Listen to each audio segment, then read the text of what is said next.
are we gonna do with all these apples? I don't know. We better figure it out. We had so many apples from our trip to the apple orchard. One of the first things that we decided to make was one of our favorites, apple sandwiches. We fried some bacon for this, and we put apple butter on the sandwich with some Havarti cheese. We sliced the apples and used multi-grain bread. We've also used arugula before, so if you have that, it's really tasty. And enjoy, it's so good.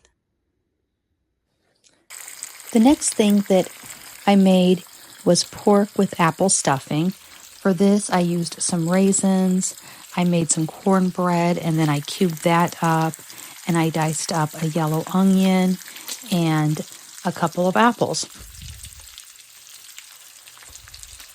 I fried up some bacon, and then I added the onions and the apples to the bacon. I then put everything in the crock pot. I added some chicken broth for my liquid, and I added some applesauce, and then I let it cook on low for most of the day until the meat was tender and 165 degrees.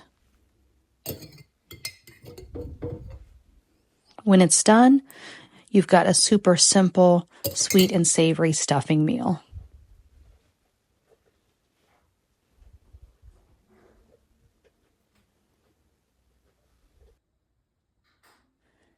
Next, I made an easy Brussels sprout dish.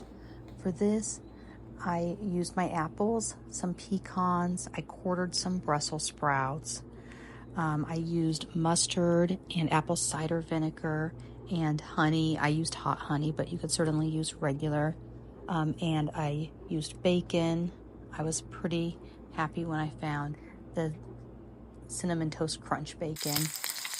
Also some Asiago cheese. I think you could use like a Pecorino Romano or even Parmesan. Any kind of hard salty cheese would work nicely.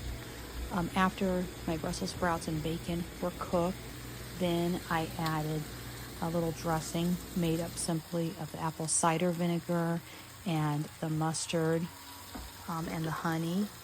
And then I went ahead and put it all together by slicing up the apples and garnishing it with the apples, and you could either shred or cube up the cheese, and I added the nuts on top, and voila, it's all done, easy peasy and delicious.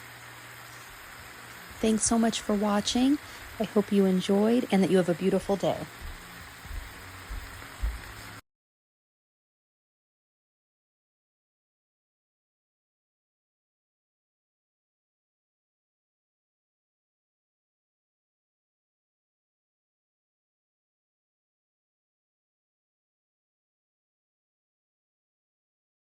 Dish. All right, well, that's all I've got. Thanks so much for watching.